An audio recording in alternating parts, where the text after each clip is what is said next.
السلام عليكم. اليوم غادي نديرو واحد لا فيديو اللي كانت جاتني اون دوموند في لي كومونتير باش نتريتي هاد لو بروبليم. هو لو بروبليم ديال لي نومبر دو بي. بصراحة ما كنتش جو كونيسي با لو بروبليم افون. Je me suis renseigné et j'ai essayé de le faire. كنحطو un objet اللي سميتو bn. Avec bn, c'est le nombre de partitions de 1n. Donc, il a خدينا le nombre les partitions de l'ensemble en n, des entiers de 1 à n. Donc, Bn, c'est le cardinal de cet ensemble-là. Et il faut montrer que Bn, c'est la somme infinie de 1 sur e k puissance n sur k factoriel dans le cas d'une partition d'un ensemble de n éléments. C'est très intéressant. Pourquoi? Parce que ça fait intervenir e. Ça fait intervenir E alors qu'on est en train de faire un problème de dénombrement et de partition. Ça ressemble fortement à un problème le dénombrement,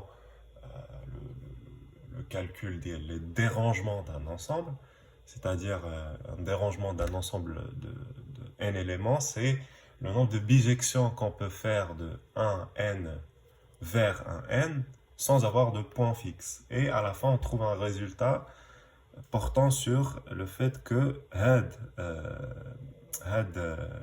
le nombre de dérangements, dn, il a une relation avec le nombre e aussi. Donc c'est fréquent de trouver le nombre e dans des problèmes de dénombrement. Je pense que ça s'appelle le problème de Chicago quelque chose, Chicago Boys ou Chicago Girls, whatever. Bon, on va commencer d'abord par donner une propriété qui est la suivante. On va montrer d'abord que B n plus 1, c'est la somme k qui varie de 0 à n de k parmi n d'IL bk. Mais tout d'abord, on va parler de ce qu'est une partition. Donc, si on prend un ensemble, par exemple E, si on peut le partitionner comme ça, par exemple. Ça, c'est un ensemble, ça, c'est un sous-ensemble, ça, un sous-ensemble, et ça, un sous-ensemble. Ils ont la propriété de ne pas avoir des éléments en commun, et leur réunion fait E. Donc, la réunion des PK, K qui varie de 1 à n, par exemple, si j'ai une partition à n éléments, ça vaut E. Et leur intersection, l'intersection des PK, ou K qui varie de 1 à n par exemple, ça vaut l'ensemble vide. Ok. Donc, on a partitionné l'ensemble E. On va faire cela pour le nombre de partitions Bn plus 1 et relier ça à Bk. Ok. Ce qu'on va faire, c'est que on va prendre un ensemble qui contient n éléments.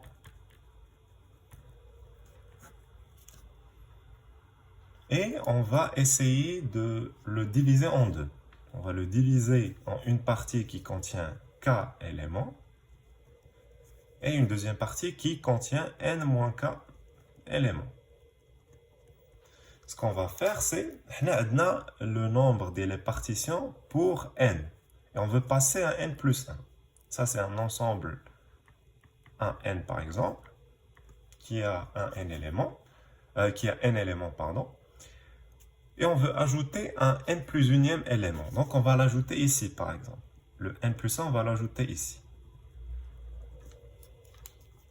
Donc on peut ajouter le n plus 1 et les k éléments. Comment on peut les former? On peut les former de k parmi n façons différentes. Et tout simplement, on va prendre un tirage simultané de k éléments parmi n éléments pour construire cette partie-là. Pour la deuxième partie, pour la construire, il suffit de faire une partition. Il suffit de calculer le nombre de partitions B n-k. Par exemple, pour k égale 1, on va voir que le n plus 1, il va être là. Et il va être avec un seul élément ici. Et on a le reste des autres éléments qui va être là. Donc n plus 1 avec un élément. Donc le choix de ces éléments se fait par tirage simultané de k éléments, donc de 1 élément parmi n. Donc n, on peut avoir soit 1, soit 2, soit n. Donc on va 1 parmi n qui vaut n, ici. Et pour le reste, on va tout simplement faire le nombre de partitions pour construire un ensemble qui contient n-k éléments. Et c'est tout à fait égal à bn-k. Donc, par disjonction des k, on va faire le k égale 1, k égale 2, jusqu'à avoir ici n éléments, puisqu'on peut avoir ici n éléments et ici 0 éléments. Donc, c'est l'ensemble de départ. Par disjonction des k, on va voir que bn plus 1, ça vaut la somme k variant de 0 à... est-ce que k peut valoir 0? C'est ça la question. Si k vaut 0, on va avoir ici n plus 1 tout seul. Et ici, on va avoir n-k qui vaut n éléments. Donc, ça va valoir 0 parmi n fois b0. 0 parmi n, ça fait n. Et donc, c'est tout à fait possible. Ok. K parmi n, de 0 à n, de... K parmi n fois b de n-k. Et donc, on va faire le changement de variable, poser k qui vaut n-k, ou bien i qui vaut n-k. Donc, ça revient à faire varier k de 0, et ça commence à 0. Là, ça va commencer par n-0, donc ça commence à n et ça finit par 0. Mais la somme, on peut changer l'ordre, puisqu'on peut intervertir l'ordre. Donc, ça commence de 0 à n. K parmi n, ça fait n-k parmi n. Et bn-k, ça fait bk. Et bien sûr, par propriété d'interversion des coefficients binomiaux, ça fait juste k parmi n, bk, tout court. Donc, on vient de démontrer cette propriété. Donc, maintenant, on va s'intéresser à celle-là et on va essayer de la montrer par récurrence. Donc, déjà, l'initialisation... Je vous laisse faire l'initialisation, c'est facile. L'hérédité, on va supposer, on va faire une récurrence forte, on suppose, quel que soit k inférieur à n, que bk, ça va valoir la somme de, qui va varier de 0 à plus infini, de à la puissance k sur factoriel. Et là, on va choisir par exemple i. Voilà. On va supposer ça et on va montrer la propriété pour tout simplement bk plus 1. Et on va utiliser n plus 1, comme ça c'est plus élégant. Donc, on a bn plus 1 qui va valoir où bn plus 1, ça va valoir par la propriété qu'on a vue avant, la somme k variant de 0 à n de k parmi n fois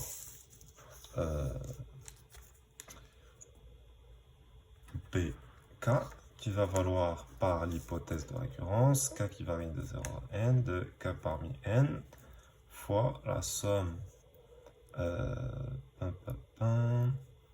des bk, donc des i qui varie de 0 à plus infini de i puissance k sur i factoriel, avec un 1 sur e qui va sortir.